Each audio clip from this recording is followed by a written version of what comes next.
El itinerario temático para esta sesión es relativamente sencillo. Consiste en tres momentos. El primero, emergencias y procedencias, donde hacemos una breve síntesis sobre el surgimiento de las ciencias sociales como producción política y social histórica y con el objetivo de problematizar epistémica y políticamente la evolución histórica y reciente que motivaría la emergencia de la comparación en este campo. El segundo lo hemos llamado versiones. Intentaremos aproximar el método, las lógicas y las epistemes comparativas en el siglo XX y tiene como finalidad identificar los límites y los aportes desde la llamada ciencia política contemporánea como una forma de aproximar los presupuestos actuales del enfoque comparativo en sus versiones clásicas y posteriores. Finalmente terminaremos con un apartado llamado subversiones, en donde aproximamos límites, potencialidades, pero sobre todo los desafíos de la comparación para el siglo XXI. Este apartado tiene como fin convocar la actualidad y las potencialidades de la comparación para asumirla en forma sistemática, coherente y crítica, como una forma también de actualizar los presupuestos para la reconstrucción del conocimiento social y asimismo de los reconocimientos de las realidades propias. Antes de iniciar con la primera parte, quisiéramos aclarar que el objetivo de este itinerario tiene que ver con la ubicación de los debates y de las claves más importantes sobre la problemática de la comparación, no para resolver de una vez y para siempre, ni para instalar presupuestos inamovibles en torno a todas estas polémicas. Al contrario, pensamos que deben profundizarse con exactitud y exhaustivo rigor, pero sin embargo no queremos agotar el tema con el fin también de animar contribuciones, miradas y perspectivas para la construcción colectiva de este tipo de problemáticas. La primera pregunta que se nos ocurre es, bueno, preguntarnos de qué comparación estamos hablando y en qué sentido. Desde luego, la comparación es una aproximación que se ha venido practicando y alentando desde hace mucho. Si queremos ubicarla en algún momento desde el punto de vista de una historia típica de las ciencias sociales en general, del conocimiento humano y el conocimiento sobre las sociedades, podríamos decir que la comparación es tan antigua como esa pretensión de construir conceptos, nociones que nos permitan conocer el mundo y reconocer realidades sociales. Aristóteles ya en la antigüedad, en su obra que ha sido traducida como La Política, practicaba la comparación. Ustedes recordarán que Aristóteles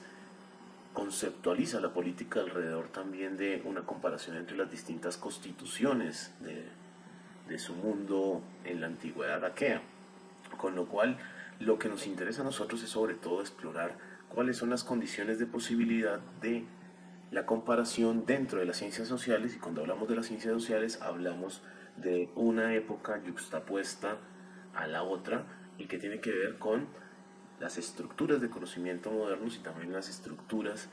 de conocimiento contemporáneo que le dan continuidad. En ese sentido hay tres hitos que nos gustaría registrar con respecto a este debate. El primero tiene que ver con la economía política y la antropología política en el siglo XIX, su proceso de desintegración, el nacimiento de las ciencias sociales contemporáneas, más específicamente la sociología y la economía y la ciencia política para el siglo XX, y una evolución ulterior que hemos ubicado en torno a lo que llamamos la political science, es decir, la ciencia política norteamericana,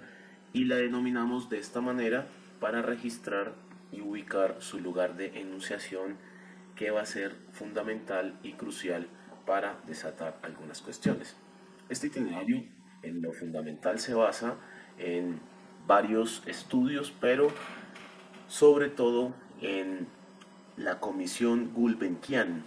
que fue titulada para la reestructuración de las ciencias sociales, coordinada por Immanuel Wallerstein y en el cual participaron distintos intelectuales. Vale la pena recordar que no solo provenían de las ciencias sociales, sino también de las ciencias humanas y un par de las ciencias naturales, que tuvieron como objetivo establecer un balance de lo que podría significar las ciencias sociales, sus límites, potencialidades, desafíos, y que fueron publicadas finalmente en un libro que recomiendo, Abrir las ciencias sociales, en donde palabras más, palabras menos, vamos a sintetizar algunos hitos que tienen que ver con este itinerario epistémico e histórico en específico, pero que atendiendo también al vacío en términos de la cuestión comparativa, vamos a complementarlo con otras obras. Empezaríamos diciendo que si uno examina desde el punto de vista de las estructuras, tanto a nivel epistemológico como institucional de la modernidad, podría permitirse decir con Dilthey que los parámetros que constituyen la forma de ver el mundo y la creación de conocimiento en la modernidad están constituidos al menos por la recuperación de la cultura grecolatina y el amalgamiento con la proyección epistemológica que le otorga la religión cristiana, tanto protestante como católica, en lo que se puede sintetizar como la fides o la fe cristiana. Por lo tanto, la modernidad se constituye a partir de esa conjunción selectiva entre el logos griego, la ratio latina y la fe cristiana, que terminan en una condensación lógica y racional de concebir el mundo como una estructura única, unívoca, universal, a partir de la monotonía de la lógica racional y también del monoteísmo que aporta la misma religión católica. Buena parte del paradigma o el modelo moderno por excelencia tiene que ver con esa visión cartesiana que a veces tiene muy poco de Descartes y mucho de modelación y modelización de este tipo de tradiciones, pero que en todo caso termina en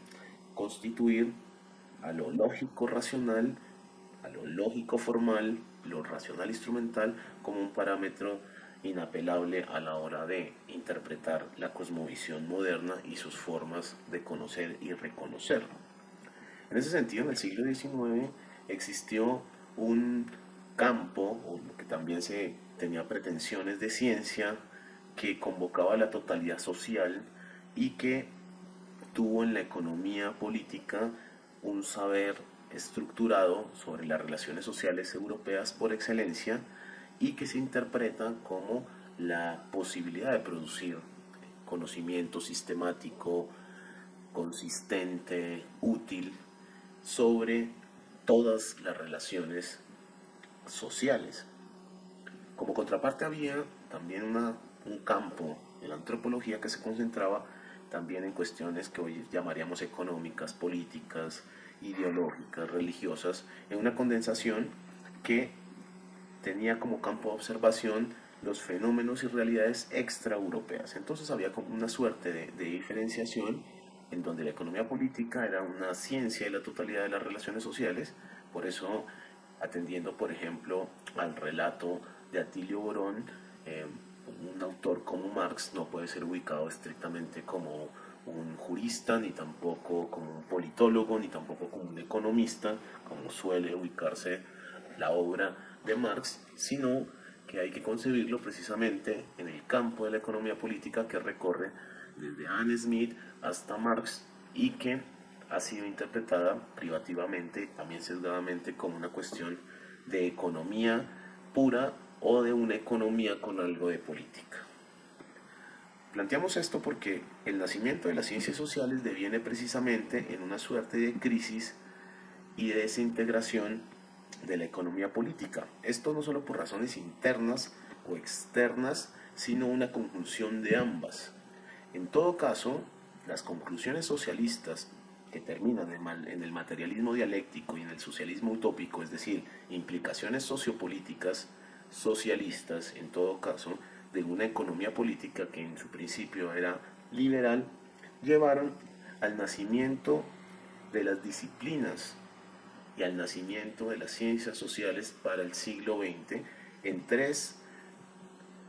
esferas separadas de la sociedad,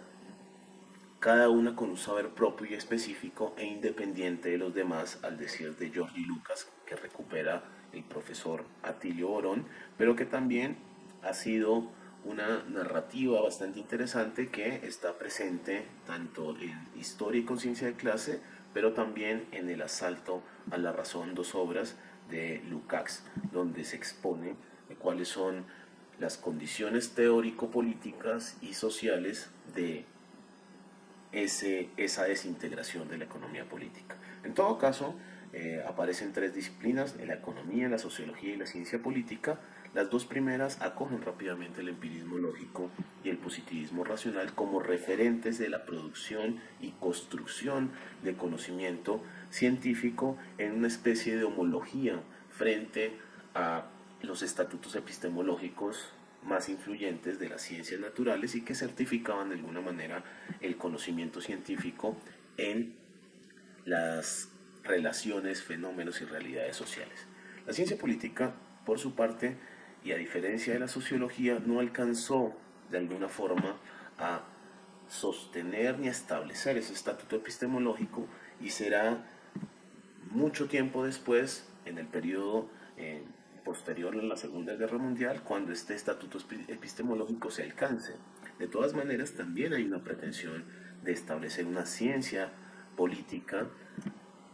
bajo los parámetros de la lógica racional, pero con la atractiva consideración que, por ejemplo, uno de los padres, considerado uno de los padres o de los principales auspiciadores de convertir el conocimiento político bajo los cánones científicos, fue Gaetano Mosca, quien ya en sus elementos de ciencia política, como el mismo nombre lo indica, existe ese objetivo, pero que también tenía una pretensión comparativa. Hay que recordar que Gaetano Mosca también se concentra en averiguar cuál es el origen, la evolución y la venida menos y la decadencia de los estados, pero proponiendo una perspectiva comparativa bastante interesante que después va a ser desintegrada, ya que esta perspectiva tenía un gran componente histórico, estaba atravesada por el componente de la historia y hacía uso de ella. Precisamente la ciencia política hacia finales de la guerra y en el periodo posterior, que cubriría más o menos el interregno de 1945 a 1970, y a partir de dos hechos que vale la pena registrar, el conductismo y la revolución sistémica, encuentra un tipo de especificidad y estatuye las reglas y los procedimientos con los cuales se podría entender, alcanza por fin un establecimiento de construcción científica alrededor de un fenómeno aislado, específico y autónomo. Este hecho también, que es el nacimiento de la political science, es decir, la ciencia política norteamericana, para distinguirla de esa división, en todo caso arbitraria, que se establece con la filosofía política, estableció también una versión específica sobre el método y la lógica de la generación de conocimiento, en donde está presente desde luego el fenómeno de la comparación. En este momento entonces vale la pena preguntarse cuál es la versión que viene a institucionalizarse como el método, la lógica y la episteme propia de lo comparativo en el siglo XX, a partir del nacimiento tardío, podríamos decir, de la ciencia política norteamericana, que es la institucionalización del conocimiento científico en política dentro de este largo proceso de constitución de las ciencias sociales contemporáneas. Una primera consideración tendría que ver con esa separación entre la política norteamericana bajo una episteme científica que hace énfasis en lo metodológico y una filosofía política que se interpreta más bien, trabaja alrededor de temas como la legitimidad, el mejor Estado, cuál es el mejor gobierno y la separación entre política y moral, que habían sido temas clásicos desarrollados por autores modernos como Hobbes, Maquiavelo, los utopistas y muchos otros. La nueva consideración de la ciencia política norteamericana va a girar en torno más bien a una serie de reglas metodológicas en la búsqueda de regularidades, de validación de hipótesis o falsaciones, de la valoración cuidadosa, de no interponer juicios de valor, y este estilo crea una contraposición bastante significativa que finalmente es condensada alrededor de los principios que instituye la famosa obra Esquema para el análisis político de Easton, y que van también a derivar en una especie de subunidad reservada al método comparativo, que trataría más bien de los asuntos periféricos extraestadounidenses y llevaría a concentrar a la ciencia política norteamericana estrictamente en temas gubernamentales distintos a los de la administración pública, distintos desde el punto de vista de su objeto y de su autonomía disciplinar, de la política comparada, y llevaría al método comparativo a concentrarse en temas periféricos, en sistemas políticos distintos de los países centrales, y más bien desarrollar cuestiones metodológicas que seguirían en todo caso vinculadas a los principios y reglas metodológicas para la construcción del método científico en política. Sin embargo, esta naciente ciencia política se encontraría a principios de los años 70 con una circunstancia bastante particular desde el punto de vista de la crítica de las filosofías de la ciencia, en particular con la aparición de distintas obras, entre muchas de ellas seguramente la que tuvo más impacto, la de Thomas Kuhn, La estructura de las revoluciones científicas, en donde se interponían por lo menos dos cuestiones críticas desde el punto de vista del estatuto científico de la ciencia política norteamericana, que pondrían en crisis rápidamente y en, también en duda la certeza con la cual se había convocado esta organización epistemológica alrededor de un estatuto científico a la manera de las ciencias sociales contemporáneas. Esta segunda consideración tiene que ver con que las principales interpelaciones que se hacen al estatuto científico de las ciencias en general, y que afectarían de manera muy particular a la ciencia política y que vinculan también la certeza con la cual puede tenerse el método comparado en su amplia contribución, podrían resumirse en dos ideas básicas. Primero, que una crítica hacia los enfoques estrictamente lógicos, ahistóricos, que pondrían como primacía en la lógica científica la dimensión del tiempo histórico, y la segunda, que tendría que ver con el carácter teórico de la investigación en detrimento de una existencia de una base natural y una base social empíricamente neutral, con lo cual los supuestos de la metodología pretendidamente científica, que están vinculados también con el método comparativo, fueron puestos en duda. Esto, sin embargo, esta crisis es retomada por la política comparada, por factores externos e internos de su mismo desarrollo. La política comparada viene tomando por esta época, estamos hablando de la década de los 60 y los 70, bajo una renovación de sus análisis más clásicos, basados sobre todo en las lógicas formales, en las causalidades que se sustentan en la razón instrumental, y empieza a generar una nueva época en donde precisamente esta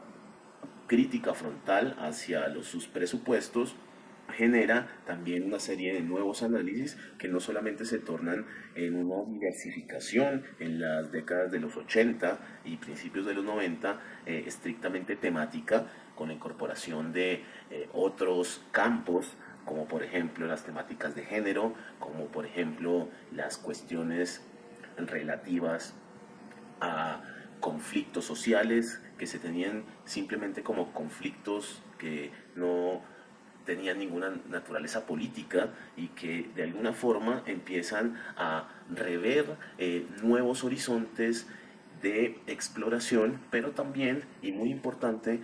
habría que registrar que la diversificación no solamente sería en términos de espacios y de temas, sino también a nivel epistemológico. Esta diversificación tiene que ver también con una puesta en escena de la crisis epistémica y que permite también interponer eh, nuevas articulaciones desde el punto de vista de nuevas lógicas, nuevas racionalidades dentro del mismo campo desde donde se piensa la construcción científica de los fenómenos estrictamente políticos, pero que va a tener un impacto bastante apreciable a partir de lo que se considera el problema de la comparación. En ese sentido, la lógica comparativa empieza a recoger estas críticas y empieza también a reformar, aunque tímidamente, pero reformar en todo caso buena parte de las certezas metodológicas que venía teniendo como referencia. Por ejemplo, en términos de las regularidades y de las generalidades, se tornó una actitud mucho más humilde en considerar los contextos, en considerar los procesos históricos y también en considerar también las causaciones y las racionalidades que se podían acceder mediante el método comparativo como una alternativa de explicación ya no universal, sino más bien contextualizada con explicaciones de alcance mucho más modesto, pero que servían precisamente no solo para comprender realidades, sino también para descubrir cuáles pueden ser los resortes que permiten entender fenómenos políticos más allá simplemente de las modalidades de gobierno, de las formas de gobierno político e inclusive des, desacatar un poco los prejuicios y las presuposiciones respecto a que las dinámicas que no eran similares o que no convergían con los procesos centrales eran simplemente dinámicas diferenciadas y no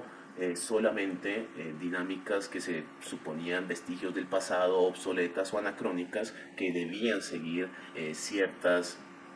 tendencias no consideradas ya como desviaciones, sino más bien como hechos específicos y particulares que tenían valor desde el punto de vista de la observación y de la construcción también científica del conocimiento. Quisiera, por ejemplo, dar una ilustración a partir de la crítica que, por ejemplo, hace al interior del campo comparado Guillermo O'Donnell. Hay dos conceptos como por ejemplo el Estado burocrático autoritario, pero de manera mucho más significativa el concepto y la noción de democracia delegativa, que son conceptos que solo se logran mediante una crítica específica, tanto a nivel empírico como epistemológico, a partir de nuevas relaciones, de subconjunto de realidades que inclusive permiten explorar contextos particulares, contextos propios y que son útiles a la hora de construir un conocimiento mucho más amplio, mucho más comprensivo y que nos permite también explicar realidades que ya no son simplemente desviaciones de las tendencias, sino que son hechos que en su valoración política, pero también científica, son bastante productivos precisamente para ir en contra de los paradigmas que se venían dando por supuesto. Entonces, digamos que esta crisis y recomposición de la política comparada, poco a poco, a pesar de sus déficits y que todavía hoy aparecen vacíos que no articulan y no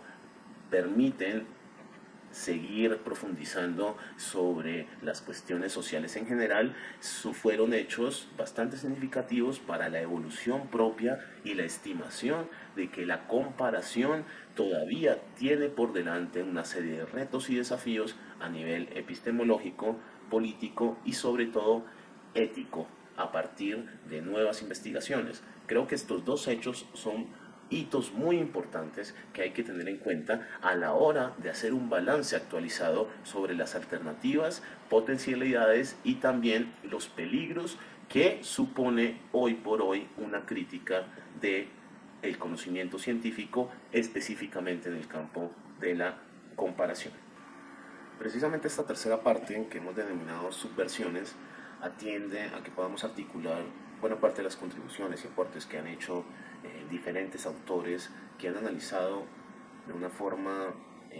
crítica y propositiva también la actualidad de las ciencias sociales en el siglo XXI. Tres de estos autores que precisamente hemos escogido para iniciar los debates sobre el problema de la comparación podrían resumir tres grandes ideas que nos proyectan y también nos desafían hacia cómo concebir la comparación en términos de las ciencias sociales para el siglo XXI. Yo quisiera sintetizar estos aportes y contribuciones alrededor de tres ejes básicos. El primero tiene que ver con un eje estructural que hace parte de la base teórica de lo que González Casanova llama las tecnociencias y que es el paradigma de la complejidad. La complejidad entendida como articulación de múltiples determinaciones que iría en contra sobre todo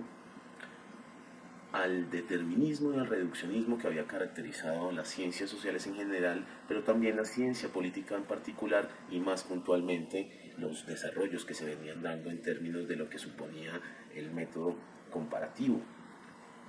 Otro eje que es importante tener en cuenta es que esa complejidad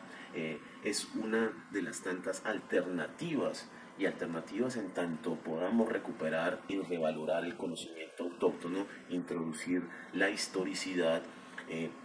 articular nuevamente las dimensiones cognitivas, ideológicas y organizativas que, tal y como se enuncian, figuran ser alternativas que podrían generar rupturas frente a la tradición convencional que venía desarrollando la comparación y que si bien sus avances y progresos todavía tienen por delante una serie de desafíos bastante importantes, no solamente a nivel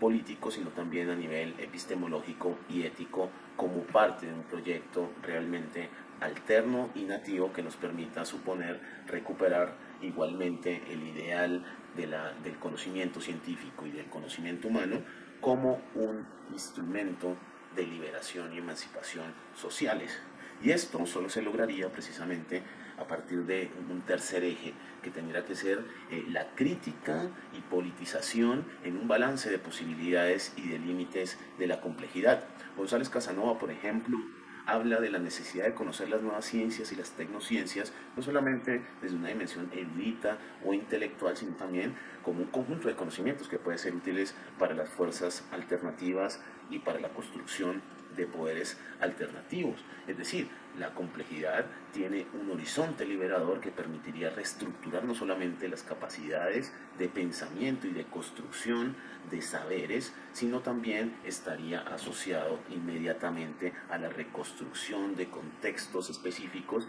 y el enriquecimiento de experiencias propias como parte de ese tipo de procesos, pero también nos advierte que en la complejidad hay peligros. Buena parte de los debates en torno a la complejidad o del tránsito de los paradigmas simples, simplificadores de las realidades hacia los paradigmas complejos, han subestimado sobre todo que también existen peligros desde los paradigmas de la complejidad y este me parece que es un punto bastante importante para registrarlo. Otro de los puntos que también, aparte de los grandes desafíos, los peligros de la complejidad, valdría la pena discutir, tiene que ver con cuáles son las posibilidades de aplicación sistemática, como propone el Borón, y las principales orientaciones heurísticas que podrían ser derivadas de las teorías que precisamente han venido contestando las principales suposiciones que existen frente a los paradigmas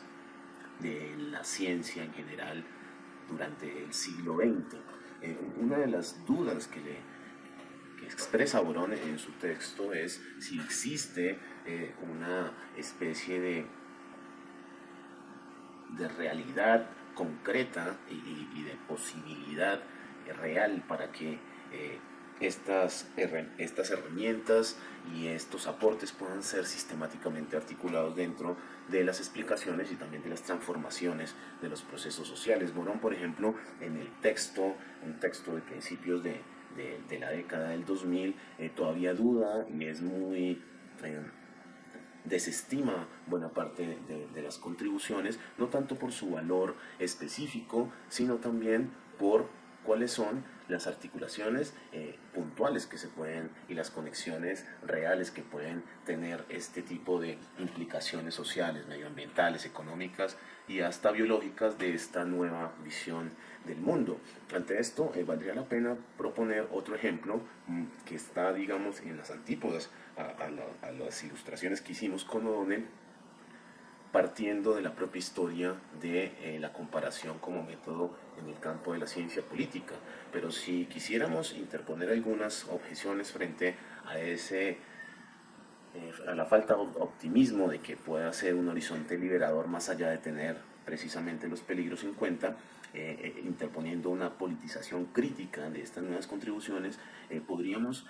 por ejemplo, recordar que la cuestión de las aplicaciones de esta nueva visión del mundo está fuera de discusión. Y fuera de discusión no solamente porque no sea, digamos, estrictamente el objetivo, sino que más allá de que esta cuestión sea de aplicación, tiene que ver con que nos imaginamos que se relaciona más con un diálogo y recuperación y reconocimiento inclusive de varios conceptos provenientes de pensamientos autóctonos. Uno de los ejemplos que me parece más dicientes al respecto tiene que ver con la noción de abigarramiento, que es, por ejemplo, una noción de un marxista boliviano, René Zabaleta Mercado, que es utilizado en el análisis político realista de Luis Tapia, o también es reiterado por la sociología simbólica de Silvia Rivera Cusicanqui, por citar solamente dos ejemplos autóctonos en nuestra América que no fueron traídos o aplicados, entre comillas, desde lógicas de la física cuántica o la teoría del caos. El concepto de abigarramiento, por ejemplo, fue un rescate original de René Zabaleta Mercado y es una recuperación que hacen estos autores precisamente por la incapacidad del pensamiento de la ciencia política convencional o de la sociología convencional para acceder a realidades materiales y procesos concretos en contextos muy específicos como el boliviano. Entonces lo que existió ahí, por ejemplo, es un rescate y un reconocimiento, es decir, un volver a conocer para reconocer en la actualidad y una apuesta por una base epistémica del pensamiento indígena que está lejos de condensarse en una perspectiva que unívocamente se basa, por ejemplo, en los parámetros del pensamiento moderno, de la metafísica aristotélica, que precisamente intenta pensar sin contradicciones, de allí el tercero excluido, por ejemplo, o inclusive de la dialéctica hegeliana de tesis, antítesis y síntesis. Y este concepto de abigarramiento es capaz de pensar articulando las denominadas contradicciones o lo que habíamos hablado, que coloquialmente se conoce como los conflictos sociales. El concepto de abigarramiento precisamente se piensa como una existencia simultánea de distintos órdenes, de distintas identidades, pero que no busca superarlas, sino mantener lo que se llama dentro de la complejidad la unidad en la diversidad. Y eso es lo que permite que buena parte de los análisis, no solamente eruditos, sino que están articulando buena parte de las praxis discursivas en distintos escenarios políticos y sociales en Bolivia, puedan ser valorados, pero no por simplemente una melancolía frente, digamos, al pensamiento complejo, sino reconociendo que en el pensamiento indígena ahí existen otro tipo de lógicas, más allá de las lógicas formales, más allá de la racionalidad instrumental, otro tipo de racionalidades, y que están presentes pero habían sido invisibilizadas epistemológica, política y socialmente. Javier Medina, por ejemplo, a lo largo de toda su obra ha resaltado las homologías entre la física contemporánea, los paradigmas de la complejidad y las lógicas propias, autóctonas del pensamiento indígena, este último que es considerado una especie de reflexión premoderna y por lo tanto considerado también obsoleta o anacrónica para gestionar las realidades del presente. Si uno hiciera un balance en términos de todos los desafíos que se pueden exaltar, uno vería que una de las alternativas creíbles, concretas, pero también operacionalizables en el sentido de la aplicación que, por ejemplo, pretende Atilio Borón, son plenamente posibles y además permiten pensar que si este tipo de horizontes son concebidos dentro de una crítica no son dados por sentado, se han politizado en el sentido de buscar horizontes alternativos, propios, autóctonos, y todavía se pretenden articular desde el punto de vista de la complejidad. La comparación sigue siendo un terreno que puede generar distintas contribuciones y aportes desde el punto de vista de la construcción de pensamiento sistemático. Hay que recordar por último, y quisiera cerrar con esto, que tanto Casanova como el mismo Atilio Borón y también Rabeca, haciendo el análisis sobre el problema de la ciencia política muy cercana a la política comparada, han advertido que este tipo de horizontes no tienen en su centro y dentro de su proyecto también generar, estar atentos a las semejanzas y a las diferencias en medio de las incertidumbres, y que esto no significa caer en el posmodernismo, que yo llamaría más bien el posmodernismo vulgar, del racionalismo, de la negación de la ciencia por la ciencia, de la relatividad sin relatividades, y que es posible todavía acceder a leyes, a tendencias y a constantes, que es uno de las pretensiones que el método comparativo tiene como objetivo, pero teniendo en cuenta periodos, historias y espacios en donde existen relaciones determinadas, donde habría que recobrar la importancia de los contextos, de las particularidades, de los espacios y de los tiempos no aislados, en últimas de lo histórico, pero que todos estos eh, conjunto de elementos interdependientes, interrelacionados, tienen algún tipo de límites y por lo tanto también algún tipo de alcances que habría que valorar. Simplemente les dejo unas reflexiones hacia el final. Fíjense ustedes que la literatura, por ejemplo, tiene una dimensión epistémica muy importante y ha anticipado buena parte de los debates, por lo menos en ciencia política, particularmente en Colombia. La literatura es la primera que denuncia las cuestiones de la violencia, que luego van a ser sistemáticamente analizadas por la violentología, inclusive bajo los paradigmas más convencionales, pero que poco a poco ha ido saliendo de ese inmovilismo desde el punto de vista de la creación y el reconocimiento de espacios, tiempos y experiencias propias. Creería que buena parte del programa de la política comparada en específico, pero de la comparación de ciencias sociales en general, debería retomar buena parte de las enseñanzas de un gran escrito de Pablo Neruda titulado Canto General. Canto General no se refiere a la generalidad del mundo ni de la historia universal, es un canto general que está circunscrito a la descripción histórica de Latinoamérica y el Caribe, inclusive de América. Es un canto general que tiene unos límites acotados, especificados, pero que de todas maneras plantea una generalidad sobre cuestiones propias, y en el cual Neruda describe toda una historia y experiencias, situaciones y condiciones de nuestra América, interponiendo una voz política, interponiendo una voz crítica frente a la historia en ese momento todavía atrapada en una visión desde arriba, que no discutía el colonialismo, que no discutía la explotación, que no discutía la opresión social que había significado una historia de casi 5 siglos, y creo que la política comparada por homología podría tomar ese ejemplo. De lo que se trata es de hacer una ciencia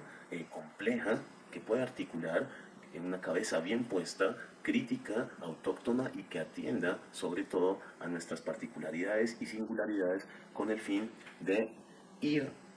permitiéndonos avances en términos de un conocimiento social comparativo.